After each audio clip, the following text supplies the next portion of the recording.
हमसे आपसे ज्यादा मुर्दा यात्रा करता है और उसके साथ भी बहुत लोग होते हैं और वो अकेला शहंशाह बन के आगे चलता है। अच्छा बाबा, चलता है कि नहीं? कुछ लोग ये कहने लगते हैं कि मोदी जी आए हैं 2014 के बाद, तब से लोग भारत देश को जानने लगे, उससे पहले कोई नहीं जानता था।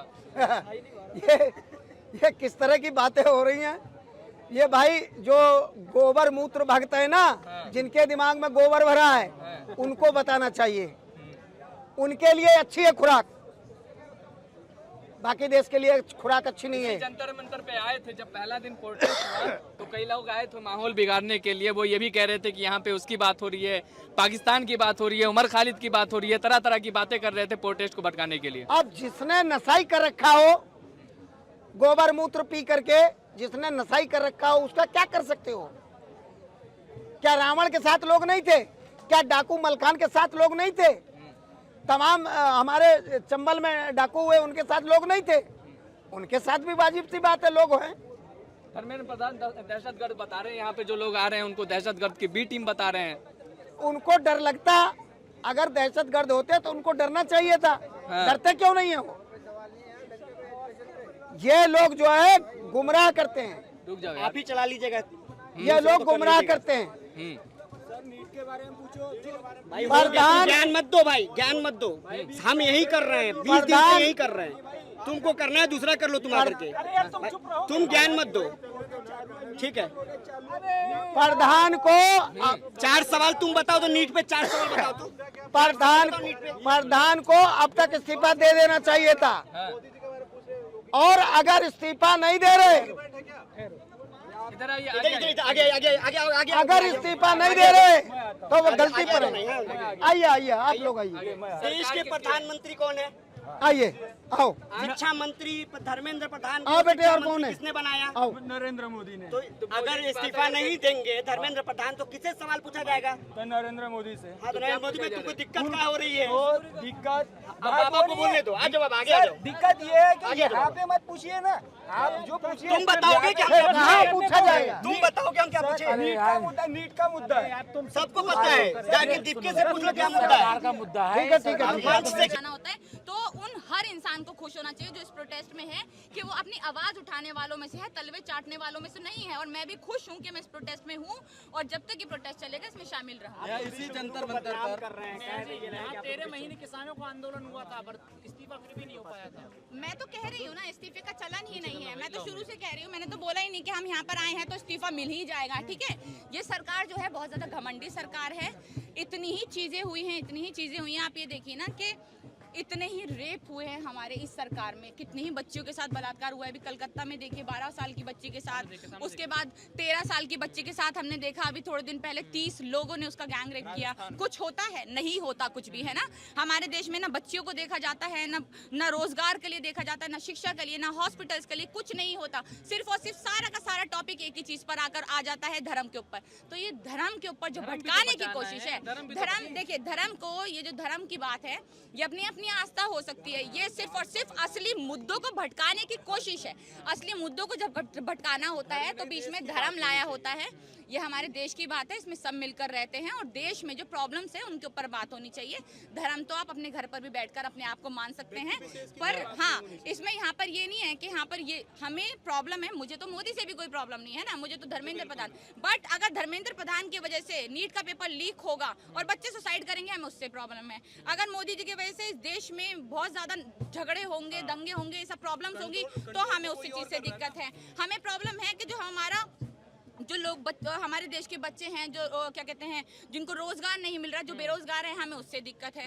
शिक्षा नहीं है, हमारे स्कूल्स नहीं है, हम कॉलेजेस नहीं है, हमारे हॉस्पिटल्स नहीं है, लड़कियों की सुरक्षा नहीं है, हमारे यहाँ पेड़ पौधे काटकर जमीनें बेची जा रही हैं, पेट्रोल महंगा है, सीएनजी, एलपीजी सब महंगा है। हमें उस चीज से प्रॉब्लम है, हमें किसी व्यक्ति विशेष से प्रॉब्लम नहीं है। मैं यहाँ पर मोदी के विरोध में नहीं आती हूँ कभी भी, मैं आती हूँ उनकी गलत नीतियों के खिलाफ, उनकी गलत नीतियों के खिलाफ बोलने। जो भी मुझे नहीं, आदमी बढ़िया हो वो अपने घर के होंगे, मुझे नहीं मालूम। और मैं अच्छी हूँ या नहीं अच्छी हूँ, देखिए वो मेरे घर तक अच्छा है, वो मेरे दोस्तों तक बेहतर है। देश के लिए अच्छी बात है। अब ठीक है, अब ठीक शुरुआत है। नेहा, इसी जंतर मंतर पर आपने पहलवानों का प्रोटेस्ट देखा होगा। मैं आई भी हूँ उस प्रोटेस्ट उनके में। सरकार ने उनके साथ क्या रवैया आई अख्तियार भी किया? हूँ। क्या अब वो ये सब देखिए देखते ना हुए कि डर जब नहीं लगता अब ये आपको? देखिए कि जब लड़कियों के साथ उस प्रोटेस्ट में जो हमारे देश का नाम रोशन कर रही हैं बाहर के देशों में जाकर, है ना, उनके साथ एक इनका ही मंत्री इतना मोलेस्ट करता है उसको, उसके बावजूद भी उनका इस्तीफा इसी के बाहर ऑफिस है, मतलब बाहर निकलेंगे सामने ही उसका ऑफिस है। तो ये तो हमारे देश की हालत है कि जहाँ पर हम प्रोटेस्ट कर रहे हैं उसी के बाहर उसका ऑफिस है, जो एक लड़कियों को और इतने नामी लड़कियों को मोलेस्ट कर रहा है। तो सोचिए आम लड़कियों की क्या हालत होगी हमारे देश में, जो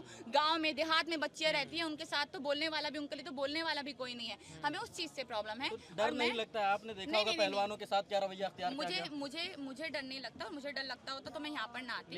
ठीक जेल है? जाने को तैयार है। राघव चड्ढा उन मैं क्यों जाऊंगी जेल यार, है ना, मैं क्यों जाऊँ? और मैं बिल्कुल जाने के लिए तैयार नहीं हूँ, बट इस देश के लिए मुझे जेल भी जाना पड़े तो मैं तैयार हूँ, बिल्कुल तैयार हूँ मैं। मेरे को कभी, हाँ, बट अगर आप बोलेंगे कि मैं जेल, मैंने ऐसी कोई काम नहीं करे, ऐसी कोई बात नहीं करी, बट अगर इस सरकार की गलत नीतियों के खिलाफ इस देश के नीट के स्टूडेंट्स के लिए या बच्चियों के लिए या फिर रोजगार के लिए, स्कूल के लिए, हॉस्पिटल्स के लिए खड़ा होना, आपको जेल भेजना है तो आप खुशी खुशी मुझे जेल भेजे, मैं तैयार हूँ जाने राघव के लिए। चड्ढा उन पत्रकारों से मुलाकात कर रहे हैं जो पत्रकार यहाँ पहले दिन माहौल अरे खराब करने राघव आए थे। चड्ढा यार वो बिकाऊ है, और बिकाऊ की यहाँ पर बात करना बेहतर नहीं है ना। हम यहाँ पर किसी बिकाऊ की बात थोड़ी ना करने आए राष्ट्रवादी पार्टी हैं। में चले गए हैं। अरे वो राष्ट्रवादी पार्टी उनके लिए होगी, वो वॉशिंग मशीन है एक्चुअली, है ना, क्योंकि और उन बेचारों की मजबूरी है, आप ये समझिएगा, है ना। अगर वो ये नहीं करता, अगर राघव चड्ढा ऐसा नहीं करता, राघव चड्ढा अगर वो बिकता नहीं पैसों में, तो उसके ऊपर ईडी की रेड पड़ती, है ना, फिर उसके बाद वो जेल में जाता, कितने ही केस उसके ऊपर लगे होते। तो उसने बेहतर समझा 500-600 करोड़ मिल रहे हैं मेरे को, जाकर आराम से पार्टी में भी बैठूंगा, आराम से ऐश की खाऊंगा। तो ये ऐसी ही काम करती है। आपको डर नहीं लगता? नहीं, मुझे नहीं लगता, मेरे को ऑनेस्टली नहीं लगता, मैं डरती नहीं हूँ। अगर मेरे को डर लगता तो मैं यहाँ पर नहीं आती, और मैं राघव चड्ढा में बिकाऊ नहीं हूँ एक्चुअली। सैनी घोष भी यही बोल रही थी। हाँ जी, सैनी घोष भी यही बोल रही थी। नहीं, ऐसी बोल रही थी। मैं तो कह रही हूँ, अगर इस देश के लिए लड़ने वाले जो लोग हैं, इस देश की अच्छी चीजों के लिए लड़ने वाले लोगों को आप जेल भेज देते हैं, तो भाई खुशी खुशी आप जेल जाइए। और ऐसे लोग, ऐसे देश के युवा निकलने चाहिए, बहुत से लोग जो देश के लिए आवाज उठाए। और हम जेल से जाने से डर गए या फिर हम इनकी चीजों से डर गए तो आवाज ही कौन उठाएगा? फिर तो सभी चुप हो जाएंगे। तो मुझे कोई डर नहीं लगता। हाँ, हम वीर सावरकर नहीं है। एक्चुअल में हम वीर सावरकर नहीं है जो घुटने टेक दे हम तो। हाँ, नहीं, वो वीर तो खैर है नहीं, मैंने गलत बोल दिया, सॉरी। माफी। मैंने वीर गलत बोल दिया। वो हम सावरकर नहीं है, हम घुटने टेकने वालों में से नहीं है, हम देश के गद्दार नहीं है एक्चुअली।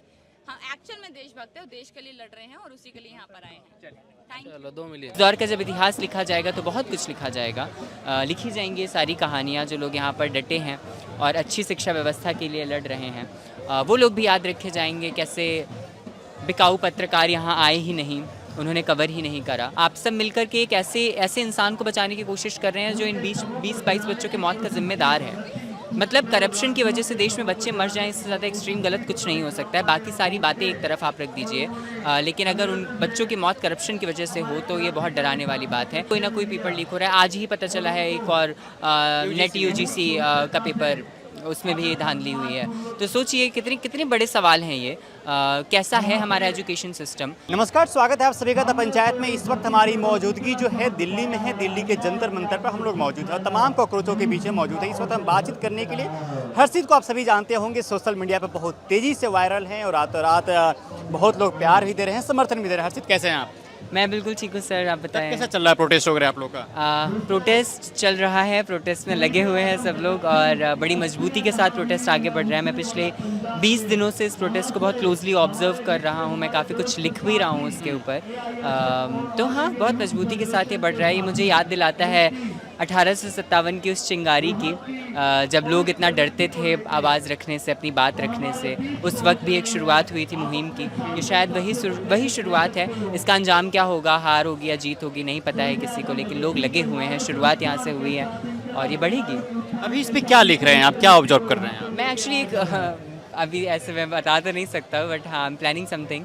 तो उस पर ही थोड़ा मैं ऑब्जर्व कर रहा हूँ, लोगों से बात कर रहा हूँ, कहानियाँ कलेक्ट कर रहा हूँ, लाइक दैट। हर्षित, जिस तरीके से जो प्रोटेस्ट का माहौल एक बना हुआ था कॉकरोचों के द्वारा, जो देश भर के युवा जो है उनको कॉकरोच कह के बुलाया गया, अब वो कॉकरोच अपने घरों से निकलकर सड़कों पर निकल पड़े हुए हैं, फिर भी सरकार को आवाज़ सुनाई नहीं दे रही है। बगल में प्रधानमंत्री, शिक्षा मंत्री, सबका आवाज़ है, उनके कानों तक आवाज़ नहीं पहुँच पा रही क्या आप लोग? हम सोते हुए को उठा सकते हैं, लेकिन जो सोने का नाटक कर रहा हूँ मुझसे नहीं उठा सकते। तो ये लोग सोने का नाटक कर रहे हैं। ऐसे कान बंद करके बैठे हुए हैं। ये इनको लगता है जैसे जनता के बादशाह और खुदा हो गए हैं, इन्हें कुछ नहीं पड़ी है। लेकिन ये लोकतंत्र है, यहाँ जनता ही प्रधान होती है और कितना भी अंधेरा हो सुबह होगी ज़रूर, और जब सुबह होगी तो ये कुर्सियाँ हिलेंगी और गिरेंगे लोग कुर्सियों से नीचे, तब याद आएगा। इस दौर का जब इतिहास लिखा जाएगा तो बहुत कुछ लिखा जाएगा।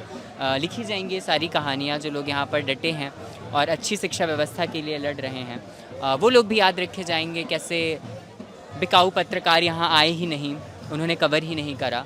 और वो लोग भी याद रखे जाएंगे जो कुर्सियों पर बैठे हुए हैं। और ये जो मौत का नंगा नाच हो रहा है, पिछले 1 महीनों में हमने 22 बच्चों को खोया और आज भी कितने सारे लोग अपनी जान हथेली पर लेकर यहाँ बैठे हुए हैं पिछले 11 दिनों से। सोनम वांगचुक जैसे पर्सनालिटी जहाँ पे पहुँचे हुए हैं, उसके बाद भी सरकार आप लोग की बातों को नहीं सुन रही है। एक शिक्षा मंत्री इस्तीफा नहीं दे रहे हैं। क्या लग रहा है कि ऐसे बैठने से आप लोग को इंसाफ मिलेगा? जिस तरीके से जो हमारे देश के जो निर्दोष बच्चे हैं जो आत्महत्या कर लिए पेपर लीक होने की वजह से, ऐसे बैठे रहने से उन बच्चों को इंसाफ मिल पाएगा?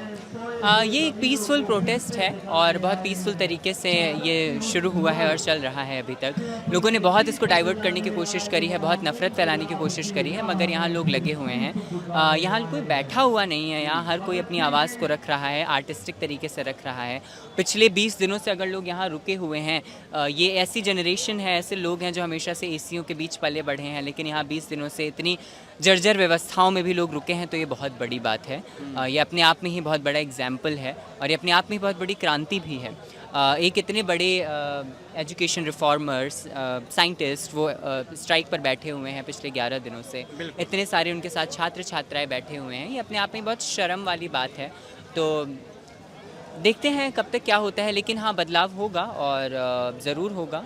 सुनना पड़ेगा, कब तक नहीं सुनेंगे। बहुत जल्द संसद शुरू होने वाला है, क्या लग रहा है आप लोग की बातों को वहाँ पे सुनी जाएगी? आपकी आवाज़ वहाँ तक पहुँच पाएंगी? जी जी, बिल्कुल बिल्कुल सुनी जाएगी। अभी 20 तारीख के लिए जो संसद मार्च में अनाउंस करा है सर ने कि सभी लोग यहाँ से पीसफुल वॉक करेंगे संसद तक के लिए, और वो बहुत बड़ा दिन हो सकता है हम सब के लिए। और जी होगा तो सुनना भी चाहिए 20 तारीख को। और नहीं, मुझे तो ये लग रहा है इतना वक्त ही क्यों लग रहा है, यही अपने आप में बहुत बड़ा सवाल खड़ा कर देता है इस सरकार के लिए। आप सब मिलकर के एक ऐसे इंसान को बचाने की कोशिश कर रहे हैं जो इन 20-22 बच्चों के मौत का जिम्मेदार है। मतलब करप्शन की वजह से देश में बच्चे मर जाएं, इससे ज़्यादा एक्सट्रीम गलत कुछ नहीं हो सकता है। बाकी सारी बातें एक तरफ आप रख दीजिए, लेकिन अगर उन बच्चों की मौत करप्शन की वजह से हो तो ये बहुत डराने वाली बात है। और हर दिन कोई ना कोई पेपर लीक हो रहा है। आज ही पता चला है एक और नेट यूजीसी का पेपर, उसमें भी धांधली हुई है। तो सोचिए कितने बड़े सवाल हैं ये।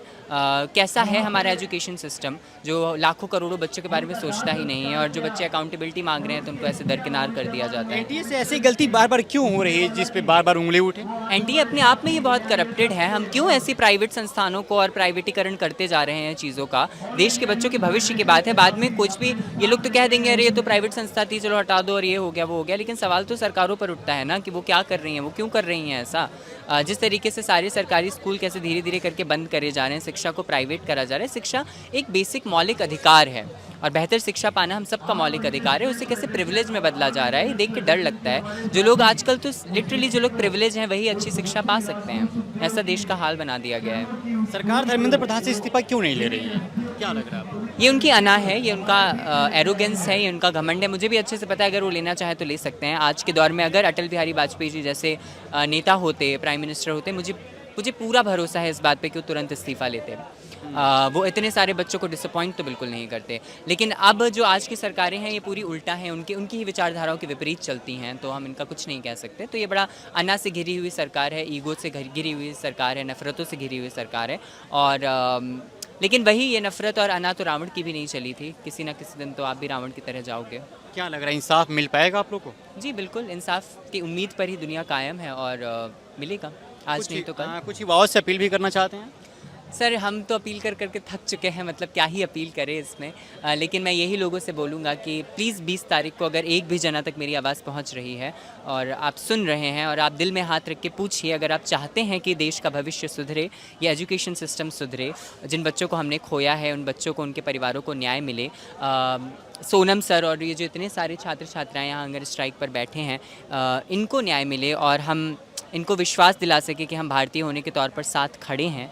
आप भले ही सीजेपी को सपोर्ट नहीं करते, आप यहाँ नहीं आना चाहते, मत आइए, आप कहीं और जाइए, प्रोटेस्ट कीजिए, अपनी आवाज़ उठाइए, लेकिन आवाज़ उठाइए। मैं सिर्फ यही रिक्वेस्ट कर सकता हूँ 20 तारीख को ज़्यादा से ज़्यादा लोग जुड़िए, क्योंकि आई थिंक ये उम्मीद के दिए कि आखिरी फ्लिकर की तरह होगा और हम सबका साथ बहुत ज़रूरी है। एक भारतीय के तौर पर खड़े होना बहुत ज़रूरी है। जिन जो बच्चों ने आत्महत्या कर लिया उनके लिए क्या कहना चाहेंगे आप? सर मैं पर्सनली भी बहुत सारे पेरेंट्स से मिला हूँ यहाँ पर बीते कुछ दिनों में, और उनकी कहानियों को जाना है, उनसे बैठकर घंटों बातें करी हैं, और वो बहुत दुख होता है, बहुत तकलीफ़ होती है जब वो बातें बताते हैं, उनकी कहानियाँ सुनाते हैं, कैसे 15, 16, 17 साल के बच्चों ने सुसाइड करा। उनके घर वालों से आप पूछिए कैसा होता है दर्द, तो शायद पता चलेगा। हमारा जब कोई अपना क्लोज वंस जाता है तो कैसा लगता है, हम सबको पता है, कहीं ना कहीं हम सब ने खोया हुआ है। लेकिन जब अपने बच्चे चले जाते हैं, इतने छोटे छोटे बच्चे जिनके आंखों में सपने थे, तो ये बहुत बड़े सवाल लेकर आता है अपने आप में। मैंने बहुत सारे पेरेंट्स से बात करी है और उन्होंने बहुत दर्दनाक कहानियाँ सुनाई हैं। लेकिन हाँ, हमारी सरकारों को जुमलेबाजी से ही फुर्सत नहीं है, वो नामकरण करने में आगे हैं। उनको देश के मुद्दों के बारे में तो उन्हें बात ही नहीं करनी है। उनसे आप बस नामकरण करवा लो, अलग अलग नाम रख देंगे, और या फिर आप लोगों का मजाक बनवा लो, वो मजाक बनाने के लिए तैयार हैं। लेकिन आप जैसे ही आते हैं कि अच्छा स्वास्थ्य या अच्छी शिक्षा, वो बिल्कुल मूक हो जाते हैं, मौन हो जाते हैं। प्रधानमंत्री तो कहते हैं कि हम 45 मिनट तक एयरपोर्ट पे वेट किए ताकि नीट की जो परीक्षा देने वाले जो बच्चे हैं उनको दिक्कत ना हो जाने में सेंटर तक। उससे क्या उन बच्चों को, उन परिवारों को न्याय मिल गया जिनको हमने खोया? मतलब शर्म आती है ये बात सोचकर और ये बात बोलते हुए भी कि मेरी एक पेरेंट्स से यहाँ पर बात हो रही थी जो आए हुए थे, अपने बच्चे उनको उन्होंने खोया, 17 साल के बच्चे ने सुसाइड करा because of the NEET paper leak. और वो बता रहे थे कि कैसे उनकी पूरी जनरेशन, उनके पिछले कई सालों से वो भाजपा को और भाजपा को वोट करते हुए आ रहे हैं, and very core supporter of RSS. और इतने सारे दोस्त हैं उनके अच्छी अच्छी पोजीशंस पर, लेकिन जब उनके बच्चे ने सुसाइड करा, उनमें से किसी एक भी भाजपा वाले दोस्त ने उनको मैसेज नहीं करा, अपॉलॉजी या सॉलिडारिटी, किसी भी तरीके से सांत्वना या मदद करने के लिए, ये आज तक कोई मैसेज नहीं करा। कितना बड़ा सवाल खड़ा करता है ये कि आप चलो बदलाव और सरकारें तो छोड़ दीजिए, ये सारी बातें बहुत दूर की हो जाती हैं। आपके अंदर इतनी इंसानियत ही नहीं बची है कि आप सॉलिडारिटी दे सकें, आप सांत्वना दे सकें अपने दोस्तों को ही, तो आप तो जाने दीजिए। मतलब आप पार्टी में इतना अंधे हो गए हैं। ऐसे में मुझे लिटरली अटल बिहारी वाजपेयी जी याद आते हैं, जो हमेशा कहते थे कि पार्टियां आती जाती रहती हैं मगर ये देश रहना चाहिए, देश का लोकतंत्र रहना चाहिए। और ये लोकतंत्र का खिलवाड़ बना दिया उन लोगों ने, मजाक कर रहे हैं ये जनता के साथ में। हर्षित, हम लोग प्रोटेस्ट पे बात कर लिए, थोड़ा सा अपने बारे में बताइए, आप क्या करते हैं, कहाँ रहते हैं? सर मैं कलाकार हूँ, मैं स्पोकन वर्ड आर्टिस्ट हूँ, दिल्ली से ही हूँ, और मैं कविताएं और कहानियाँ लिखता हूँ। तो कुछ कविताएं और कहानियाँ सुनाना चाहेंगे हमें भी? सर हाँ, मतलब सुना सकते हैं। मैंने काफ़ी बार ये सुनाई दी है क्योंकि ये छोटी सी है, तो मैं जल्दी सुना देता हूँ। अंधेरे में उम्मीद की रोशनी फैलाते चलो, तुम नदी हो अपना रास्ता खुद बनाते चलो। कहीं दूर हो रहा सूर्यास्त भी कहीं पास हो रहे सूर्योदय का आगाज़ होता है। देखो ज़रा चाँद को, चाँद भी तो पूरा धीरे धीरे होता है। अपनी जड़ों को मजबूत बनाते चलो, अपने पंख को और फैलाते चलो। धीमी रफ्तार में ही सही, स्लो मोशन में ही सही, इनकलाब साथ मिल के लाते चलो। जैसे ये प्रोटेस्ट धीमी रफ्तार में बट मजबूती के साथ आगे बढ़ रहा है, ठीक वैसे ही। कहाँ से पढ़ाई लिखाई की है? दिल्ली से ही ऑलमोस्ट, लेकिन मैं एक प्री मेडिकल का स्टूडेंट भी रहा हूँ। मैंने कोटा में रहकर नीट की तैयारी भी की है बीते कुछ सालों में। लेकिन मैंने वो सपना ड्रॉप, क्योंकि वो एक फोर्स ड्रीम था, मुझे कलाकार बनना था, तो मैंने अपने सपने को चुना, ना कि सोसाइटी के। चलिए, बहुत बहुत शुक्रिया हमसे बातचीत। Thank you sir. धरना प्रदर्शन जंतर मंतर पे आ गए, क्या करने के लिए? ये धरने को, आंदोलन को सपोर्ट करने के लिए आया है भाई। जैन जी का आज शिक्षा का, स्वास्थ्य का इतना भ्रष्टाचार देश में चालू, सिस्टम बदलने के लिए हम आए हैं, और ये आंदोलन हमारा सिस्टम बदलने के लिए। नमस्कार, इस वक्त हमारी मौजूदगी दिल्ली में है। दिल्ली के जंतर मंतर पर इस वक्त हम लोग मौजूद हैं। आप सभी लोग जानते हैं कई दिनों से जंतर मंतर पर प्रोटेस्ट हो रही है कॉकरोच जनता पार्टी के द्वारा। और सिर्फ कॉकरोच जनता पार्टी के लोग यहाँ पे नहीं हैं, अलग अलग संगठनों से लोग यहाँ पे पहुँचे हुए हैं। सभी लोग धर्मेंद्र प्रधान के इस्तीफे के खिलाफ आवाज़ उठा रहे हैं कि धर्मेंद्र प्रधान जल्द से जल्द इस्तीफा दे दें। लेकिन धर्मेंद्र प्रधान तो गहरी नींद में सोए हुए हैं। बरसात का मौसम है, आराम से चाय और पकौड़ी के नाश्ता कर रहे होंगे, लुत्फ उठा रहे होंगे। लेकिन उसके बीच जनता जो है डटी हुई है, बीच सड़कों पर, पुलिस के बीच, गर्मी के बीच, बरसात के बीच। हमारे साथ एक सर दिखे जिनके हाथों में भारत का संविधान लिए खड़े थे। थोड़ा इससे बातचीत करते हैं कि आखिर इनकी क्या मांगे हैं। भारत का संविधान लेकर सीधे पहुंच गए हैं, और कई लोग जो कह रहे हैं कि भारत की संविधान खतरा में है, तो बातचीत करते हैं, जाते हैं। क्या नाम है सर आपका? मैं डॉक्टर सुरेश गवई हूँ, मुंबई से आया हूँ। धरना प्रदर्शन जंतर मंतर पे आ गए, क्या करने के लिए? ये धरने को, आंदोलन को सपोर्ट करने के लिए आया है भाई। जैन जी का आज शिक्षा का, स्वास्थ्य का इतना भ्रष्टाचार देश में चालू, सिस्टम बदलने के लिए हम आए हैं और ये आंदोलन हमारा सिस्टम बदलने के लिए है। तो इससे सिस्टम बदलेगा? क्यों नहीं बदलेगा? काले अंग्रेजों को किसने भगाया था, गोरे अंग्रेजों को किसने भगाया था, याद है कुछ? हमारे पूर्वजों ने भगाया था ना।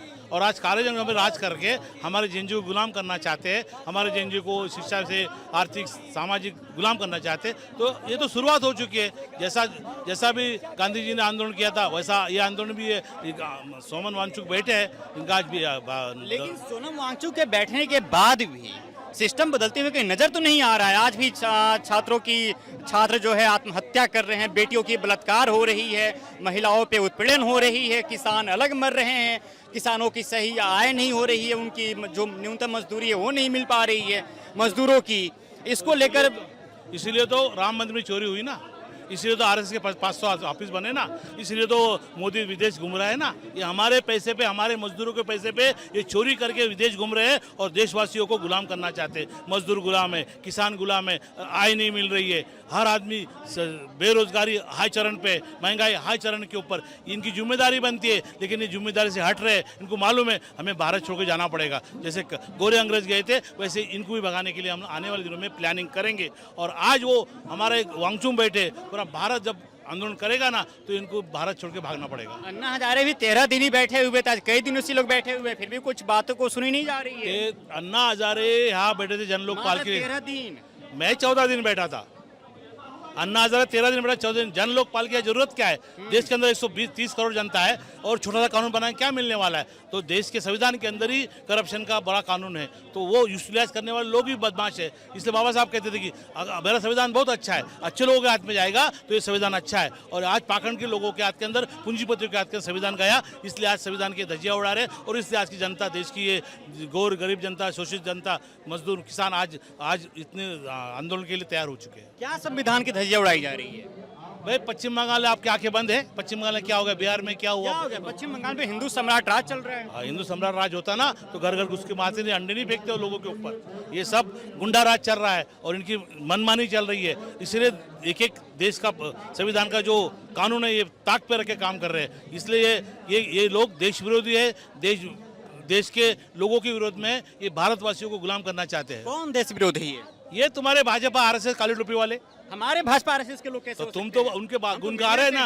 अरे मीडिया वालों को तो सब गोदी मीडिया घर में सो रही है। तो मीडिया मीडिया वालों को तो पाकिट मिल रहे, एक भी यहाँ पर गोदी मीडिया दिख नहीं रहा मुझे। सब घर में इसी में सो रहे, सबके पलंग गर्म हो रहे और हमारे गरीब किसान बच्चे यहाँ पर अनशन पे बैठे, धरने पे बैठे। सोनम वांगचुक देश के साइंटिस्ट आज धरने पे बैठे। इसीलिए चाहता हूँ कि इनके मन के अंदर न्याय देने की कीमत ही नहीं है। कांग्रेस बोल के गए थे अगर ये काले रुपये वाले देश के अंदर कुछ देश के अंदर चुन के आएंगे तो काले रुपये वाले कभी भी देशवासियों को न्याय देंगे नहीं। अंग्रेज बोल के गए थे तो आप देख रहे हैं राम मंदिर चोरी है, काले रुपये वालों ने किया, आरएसएस ने किया, बीजेपी ने किया। आज देख रहे हैं आप पूरे देश के अंदर चोरी हो रही है। शिक्षा में चोरी, स्वास्थ्य में चोरी, रास्ते में चोरी, पानी में चोरी, लाइट में चोरी, पूरा चोरी हो के देश का पैसा लूट लूट के पूरा गुजरात जा रहा है। और गुजराती लोग हमें भारत के हिंदुओं को गुलाम करना चाहती है। संविधान लेकर हाथों में खड़े हैं, इसको लेकर क्या संदेश देना चाहते हैं समाज में? मैं देशवासियों को कहना चाहूँगा, अभी काले अंग्रेज अपने देश पे राज कर रहे हैं। पूरे सस्ता कार्यपालिका, न्यायपालिका उन्होंने अपने कब्जे में ले चुके हैं और आने वाले दिनों में देश के किसानों को, मजदूरों को, गरीबों को, शिक्षा स्वास्थ्य वालों को गुलाम बनाएंगे। इसीलिए मैं देश के वासियों को बोल रहे थे, आने वाले दिनों में आपको तैयार होना पड़ेगा, मन तैयार करना पड़ेगा। घर का 140 करोड़ लोग हैं तो एक एक घर का बच्चा बाहर निकलेगा और देश के अंदर काले अंग्रेज भगाओ अभियान चलाएगा और जन क्रांति आंदोलन चलाएगा। मानसून सत्र शुरू होने वाला है, क्या लग रहा है कि जितने भी कॉकरोच हैं कुछ इन लोग का अगला कदम कुछ और होने वाला है? यहीं पे बैठकर प्रोटेस्ट ये लोग करते रहेंगे, लेकिन उनकी कॉकरोचों की संख्या उतनी ज़्यादा नहीं दिख रही है जितने फॉलोअर्स हैं, जितने सोशल मीडिया पे हो हंगामा हुए थे। अरे इन्होंने डरा के रखा ना, गाड़ी से मत जाओ, ट्रेन से मत जाओ, बरसात चालू है, कॉकरोचों को मारा गया है। और संसद के अंदर हमारे विपक्ष के लोग बहुत है, वो वहाँ बात उठाएंगे। विपक्ष के लोगों ने इस बात को ध्यान में रखा है, लेकिन भाजपा के लोग सो रहे हैं। लेकिन विपक्ष से 2020 तारीख से संसद चलेगा नहीं, ऐसा मैं ऐसे आह्वान करता हूँ। क्या आपको नहीं लगता है कि देश के संविधान सुरक्षित हाथों में है? बाबा साहब ने कहा था मेरा संविधान इतना अच्छा है कि देश मेरा गोल्डन बन चुका है। अभी सुरक्षित हाथों में है कि नहीं? अभी नहीं है, अभी तो बिल्कुल देश विरोधियों के हाथ में है। द्रौपदी मुर्मू बैठी हुई फिर कह रहे हैं कि सुरक्षित नहीं। अरे राष्ट्रपति मुर्मू तो एक गुलाम उसके घर में पट्टा है बीजेपी आरएसएस का। वो पूरा उन्होंने पूरे आरएसएस के लोगों ने वो अडानी अंबानी ने पूरे देश का कब्जा कर चुका और आदिवासियों को आदिवासी लोगों का जमीन जल छीन रहे हैं। सो रहे हैं कि आप पत्रकार हो, जाओ उत्तराखंड में जाओ। जंगल काटे जा रहे हैं फिर भी एक आदिवासी समाज से एक राष्ट्रपति आती हैं, महिला राष्ट्रपति हैं, फिर भी मतलब पट्टे वाली है, उसका पट्टा गले में आरएसएस का और बीजेपी का है, इसीलिए वो क्या काम करी देश के लिए। वो खुद गुलाम है। वो जो लिखते हैं वो बोलती है। राष्ट्रपति कैसे गुलाम हो सकते हैं? अरे है ना बाबा, उनके पास में छल कपट पैसा दादागिरी मर्डर होता है, इसलिए ये उसके ऊपर अत्याचार कर रहे हैं। हाँ, तो इसलिए कहता हूँ राष्ट्रपति जी को अब इस्तीफा देना चाहिए और नहीं होता संभालने का उसको देश, तो मोदी ने भी इस्तीफा देना चाहिए, अमित शाह नीतीश ने भी इस्तीफा देना चाहिए, नायडू ने भी और देश का शिंदे ने भी सभी मिलके ये सरकार गिराना चाहिए। और वहाँ बैठे 101 से 131 SC सांसद को भी इस्तीफा देना चाहिए, मुस्लिम समाज के लोगों को भी। की बात कर रहे हैं वही नेता सत्ता के गोद में आकर बैठे हुए हैं। इतने दलित नेता हुए इस देश में, आज भी जीतन राम मांझी का नाम सुने होंगे, चिराग पासवान का नाम सुने होंगे, ये लोग भी तो सत्ता के संरक्षण में बैठे हुए हैं। तो इनके ऊपर ईडी आईडी लगा दिया है ना, इसने ED ID income tax NIA लगा दिया है, CBI लगा दिया, तो इनका भ्रष्ट का पैसा है, चोरी का पैसा है, लोगों का खून का चुसा हुआ पैसा है, तो इसलिए डर के उनको पार्टी में गए और वॉशिंग मशीन से धुल के फिर पार्टी में जाके और बैठे वहाँ पर पट्टा पहन के। और ये देशवासियों को छोड़ने वाले नहीं, देशवासी इनके विरोध में जो आंदोलन तैयार करेगी और काले अंग्रेज साथ में जो आज वहाँ पर बैठा है सत्ता में गद्दी गर्म कर रहा है, कुर्सी गर्म कर रहा है, उनको भी घर के बाहर निकाल के उनको भी हम लोग तड़ीपार करेंगे। राघव चड्ढा युवाओं के और जनता के मुद्दा उठाया करते थे, आज बीजेपी में चले गए तो खामोश बैठे हुए, क्या लग रहा है? देश के अंदर बनिया लोग का राज आ रहा है। राघव चड्ढा बनिया है, 7 संसदीय के भाग गया है। क्या बात कर रहे राघव चड्ढा की? बात करने वाले लोग कभी भोंकने वाले लोग काम नहीं कर सकते, इसीलिए राघव चड्ढा की बात छोड़ो। देश के अंदर ऐसे इतने मंत्री है जो भ्रष्ट है, उनको ईडी का आईडी का इनकम टैक्स का, महाराष्ट्र में, पश्चिम बंगाल में, यूपी बिहार में सब तरफ भ्रष्ट मंत्री है। वो मंत्रियों को ईडी आईडी इनकम टैक्स का उनकी फाइल बनाई जाती है और उनको दबाया धमकाया जाता है और फिर उनको अपनी पार्टी में लेकर वॉशिंग करके धो धाके उनको फिर से मंत्री बनाया जाता है। क्या आप अपने आप को कॉकरोच मानते हैं, कॉकरोचों से बाहर के व्यक्ति मानते हैं? भाई कॉकरोच ये पदवी दिया था हमको CGI ने। CGI बोले देश के युवा, देश के बेरोजगार कॉकरोच है और तुम्हारे पत्रकार लोग परजीवी है, पैरासाइड है, तो इसीलिए ये गुस्से में लोगों ने कॉकरोच शब्द निकाल के एक जन आंदोलन की तैयारी की। एक कॉकरोच जन आंदोलन की तैयारी है। आने वाले दिनों में कॉकरोच ये देश के भावी पीढ़ी के मंत्री संतरी रहेंगे, राज चलाएंगे। तो चलिए, आपका क्या नाम बताया था आपने? मैं डॉक्टर सुरेश गवई मुंबई से आया हूँ। आप करते क्या हैं?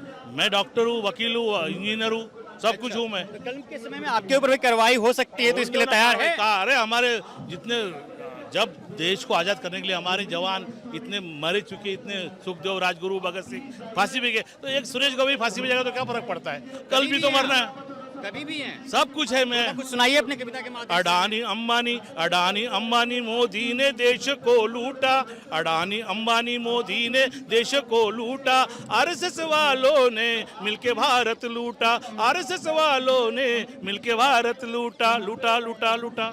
चलिए, हमारे साथ सुनील थे जो मुंबई से चलकर आए हुए हैं कॉकरोचों को सपोर्ट करने के लिए। आगे हम जनता से बातचीत करेंगे, समझने की कोशिश करेंगे कि आखिर यहाँ पे जो कॉकरोच हैं कब तक बैठे रहेंगे और क्या वास्तव में इनके मुद्दों को सुनी जा रही है कि नहीं सुनी जा रही है। चलिए, बहरहाल इस खबर में इतना ही। आप बने रहे पंचायत से, बहुत बहुत शुक्रिया। वो मुद्दा चाहे किसी का भी हो, अगर किसी के साथ भी गलत होता है तो लोगों को खड़ा होना एक हक बनता है, और अगर लोग उसके खिलाफ आवाज़ नहीं उठाएंगे तो फिर आवाज़ कौन उठाया जाएगा इस चीज़ के लिए।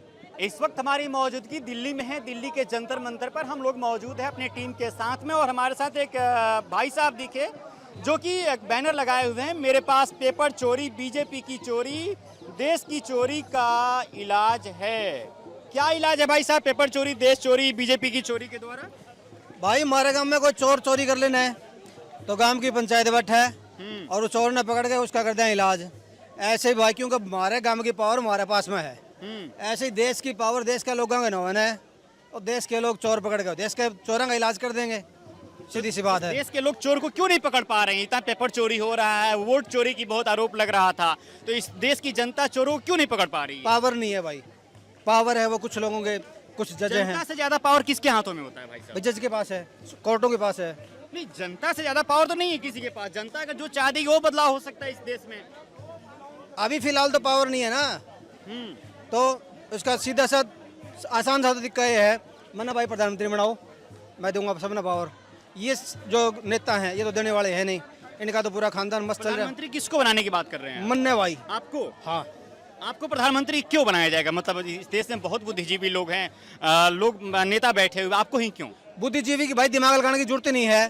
प्रधानमंत्री बनाओ, पावर देनी है यार लोगों ने, भाई लोगों को पावर बांटनी है, इसके लिए दिमाग लगाने की क्या जरूरत है? पर पर्सन के हिसाब से जमीन बांट दो। आजकल क्या है कि हम मान लो कि कोई कागज बनवाने जाते हैं, उसमें लिखा होता है कि भाई बाप का क्या नाम है, धर्म कौन सा है, जाति कौन सी है।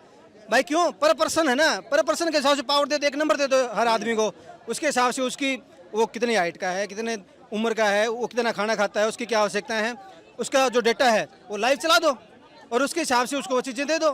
पर पर्सन का पावर दो ना आप यार। आप करते क्या हो? मैं भाई पढ़ाई होगी पूरी, BEd में हो गया अपनी, और भाई शादी होगी, बच्चे हो गए, खेती करा हाँ, बाकी जो समाज की आवाज़ है उसने उठावा हाँ, सोशल मीडिया पे एक्टिव रहा हाँ, कोई भी आंदोलन है उसके अंदर अपनी ताकत दिखावा हाँ। कहाँ, हरियाणा से हो आप? राजस्थान हरियाणा बॉर्डर पे काम है अभी अपना, राजस्थान की साइड में। अच्छा, राजस्थान से हो प्रॉपर? हाँ। तो यहाँ पे कितने दिनों से हो आप? भाई मैं शुरू में आया था, फिर मेरे अंकल जी चलते रहे, फिर 12 दिन घर चले गया था, फिर मैं परसों आया था रात को। तो यहाँ पे क्यों आ गया? आपके घर के कोई बच्चा पीड़ित है क्या? कोई नीट का एग्जाम दिया हो, कोई जिसका पेपर लीक हो गया हो?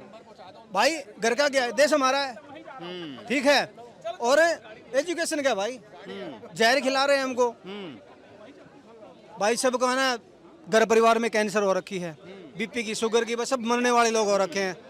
सरकार तो जनसंख्या कम करने का प्लान लेके आ रखी है, सबको जहर खिला रहे हैं। शिक्षा में जहर, दिमाग में जहर, खाने में जहर, पानी में, हवा में मार रहे हैं भाई, हमको तो मरने के लिए छोड़ रखा है। क्या इस देश के शिक्षा मंत्री इस्तीफा देंगे, लगता है आप लोग को? फिलहाल तो ऐसे लग रहा है जैसे गवर्नमेंट है वो मजे ले रही है शायद यार, वो ना इंजॉय कर रही है।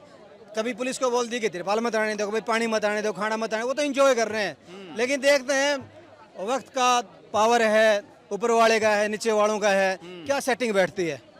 हो सकता है कि उनके दिमाग में आ जाए कि उनका कोई आदमी ऊपर से डाल देंगे, नहीं शिक्षा मंत्री मेरे को बनना है, इसकी बहुत वो हो रही है, हटा दो, थोड़ा टाइम है वो अच्छा गुजर जाएगा। अलग अलग चीज़ें हैं। क्या नाम हुआ आपका? मेरा नाम आनंद है भाई। क्या नाम हुआ भाई साहब आपका? मेरा नाम राज है। तो आपको कॉकरोच कह सकते हैं? हाँ, कह सकते हैं। कहाँ से हैं आप? मैं गजानन माधव मुक्ति बोध की धरती से, जहाँ सदियों से अन्याय के खिलाफ आवाज़ उठाई जा रही है, मैं उस चंबल से आया हूँ। चंबल से आए हुए हैं आप, यहाँ पे जंतर मंतर पे पहुँचे हुए कितने दिनों से हैं? मेरा आज पहला दिन है। मैं बेसिकली UPSC का स्टूडेंट हूँ। तो यहाँ स्टूडेंट को आने की आवश्यकता क्यों पड़ गई भाई साहब यहाँ पे जंतर मंतर पे, खास तौर पे? क्योंकि देखो, मुद्दा चाहे किसी का भी हो, अगर किसी के साथ भी गलत होता है तो लोगों को खड़ा होना एक हक बनता है, और अगर लोग उसके खिलाफ आवाज़ नहीं उठाएंगे तो फिर आवाज़ कौन उठाया जाएगा इस चीज़ के लिए? और लोगों का काम है साथ देना। अगर लोग हम अन्याय के खिलाफ आवाज़ नहीं उठाएंगे, साथ नहीं देंगे, तो इस चीज़ के लिए कौन क्या बोलेगा? अगर यही चीज़ चलती रही, लोग करते रहे कि मतलब क्या बोलना है क्या नहीं बोलना है, तो ऐसे तो बहुत सारे मिनिस्टर्स आएंगे, बहुत सारे ऐसी चीज़ें आएंगी जो लोगों को मतलब दबाते जाएंगे और एक निरंकुश शासन पैदा हो जाएगा। आपका क्या नाम हुआ? मेरा नाम राज है। राज, कल के समय में अगर आपकी नौकरी होती है UPSC में सिलेक्शन के लिए, तो तैयारी कर रहे हैं UPSC के लिए, तो कल के समय में अगर कोई वीडियो आपकी देख ले तो आपको दिक्कत भी हो सकता है? जी, मुझे उस दिक्कत से कोई प्रॉब्लम नहीं है। अगर दिक्कत होती भी है तो मुझे लगेगा कि अगर सही के लिए अगर कोई आवाज़ उठा रहा है और इस चीज़ के लिए अगर कोई दिक्कत भी होती है, तो मुझे लगता है कि अगर ऐसी दिक्कत के लिए अगर नौकरी जा रही है तो फिर उस चीज़ के लिए भी कोई दिक्कत नहीं होनी चाहिए। राज, जिस तरीके से इस देश में धड़ल्ले से पेपर लीक हो रहे हैं, मतलब ऐसा कि जैसे कहीं गैस लीक हो जाता है उस तरीके से पेपर लीक होना शुरू हो गया, जैसे पानी का टोटी कहीं लीक करने लगता है, पानी हमेशा बहते रहता है सड़क पे, उसी प्रकार से पेपर भी लीक हो रहा है। आप एक UPSC के स्टूडेंट है, इसको कैसे देख रहे हैं? अगर मैं देखा जाऊँगा तो देखो, आपका क्या ओपिनियन है? मेरा ओपिनियन ये रहेगा कि मतलब अगर लोगों को ये चीज़ बताई जाए कि मतलब पेपर लीक हो रहे हैं, जब तक इसके खिलाफ में आवाज़ नहीं उठाई जाएगी, कहीं ना कहीं किसी को तो वो लेना ज़रूरी है। अगर कोई स्टैंड ही नहीं लेगा तो ऐसे ही आगे भी होते जाएंगे, लोग दबते जाएंगे, लोग बोलेंगे नहीं। तो ये चीज़ें होने के बाद की जगह पे होने से पहले हो रही हैं तो वो चीज़ें ज़्यादा अच्छी होती हैं। ज़्यादा अच्छी होती हैं जी। और अब जो धर्मेंद्र प्रधान इस्तीफा नहीं दे रहे हैं, इस पे क्या कहना चाहेंगे आप? इस पे मैं यही कहना चाहूँगा कि देखो, सरकार है और सरकार सत्ता के मोह में चकनाचूर हो चुकी है, और उसी सत्ता के मोह में नीरो जैसे चैन की बंसी बजाता है, उसी तरीके से सरकार भी जा रही है कि जनता मरे, उससे कोई फ़र्क नहीं पड़ता। ऐसे ही धर्मेंद्र प्रधान के भी कानों पे जूं तक नहीं रेंग रही है। शुक्रिया राज, हमसे बातचीत करने जी के लिए। जी। और भी कॉकरोच है, उनसे भी हम बातचीत करेंगे। कॉकरोच अब जेल भरो आंदोलन शुरू करेंगे भाई साहब, क्यों जी?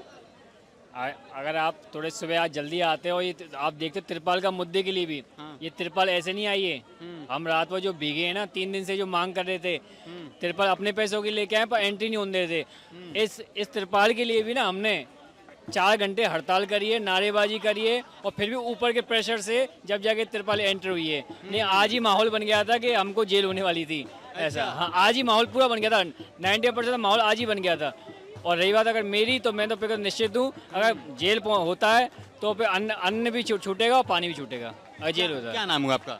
नाम तेजवीर है, भरतपुर से मैं बिलोंग करता हूँ। मैं भरतपुर से आए हुए हैं, राजस्थान से आए हुए हैं। राजस्थान से आया हूँ। तो क्या मतलब सरकार की जो रवैया है, क्या लग रहा है कि कुछ आप लोग को मिलने वाला है इस आंदोलन से, प्रोटेस्ट करने से?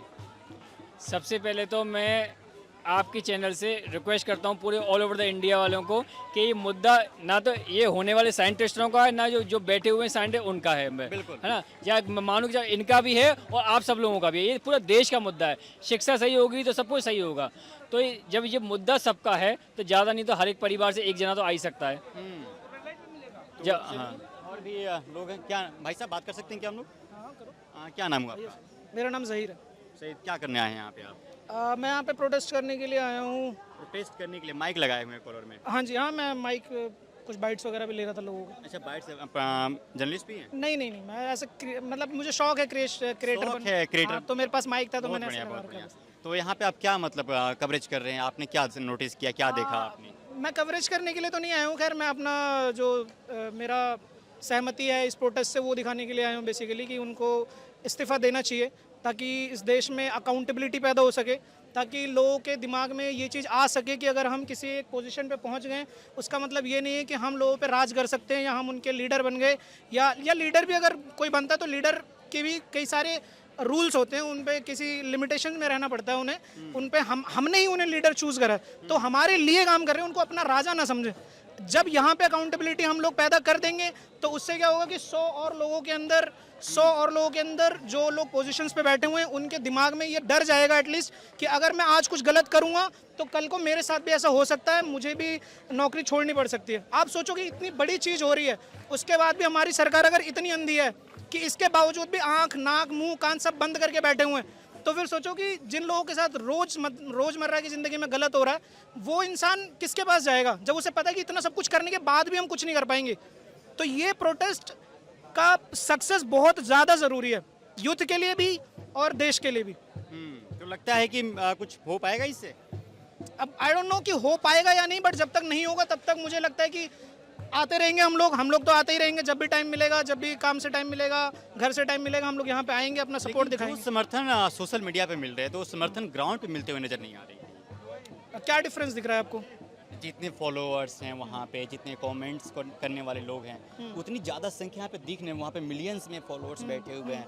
यहाँ पे 2-2.5 हज़ार भी फिलहाल में देख सकते हैं। हाँ, इससे अधिक तो नहीं होगी यहाँ। हाँ बिल्कुल आप सही कह रहे हो। मुझे उसका रीज़न ये लगता है कि इंडिया जैसे कंट्री में लोग अपने रोज़गार के लिए, अपना 2 वक्त का रोटी कमाने के लिए इतने ज़्यादा परेशान हैं कि वो अपने बच्चों तक को टाइम नहीं दे पाते हैं। Not everyone is privilege enough to कि वो अपने घर से निकल के ऑटो करके यहाँ पे आएँ और अपना प्रोटेस्ट जाहिर कर सकें। उनका एक्सेस मोबाइल से है तो वो मोबाइल से अपना प्रोटेस्ट दिखा रहे हैं, वो भी एक योगदान ही है। मैं ये नहीं कहूँगा कि उनका कम हो गया या मेरा ज़्यादा होगा। आई एम प्रिविलेज इनफ कि मैं यहाँ पे आ सकता हूँ अपना टाइम निकाल के, तो मैं यहाँ पे आया हूँ।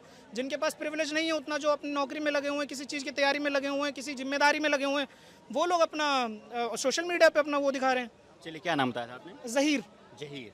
हमारे साथ अलग अलग कॉकरोच मिले हुए थे, इनसे हम लोगों ने बातचीत किया कॉकरोचों से कि कॉकरोच क्या सोचते हैं और कब तक ऐसे अडिग रहेंगे और क्या इनकी मांगों को सुनी जा रही है कि नहीं सुनी जा रही है।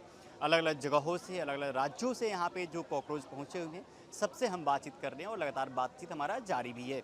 चलिए, बहरहाल इस खबर में इतना ही। अब बने रहता पंचायत के साथ। चैनल पर नए हैं तो हमारे चैनल को सब्सक्राइब कीजिएगा, वीडियो को शेयर कीजिएगा। धन्यवाद।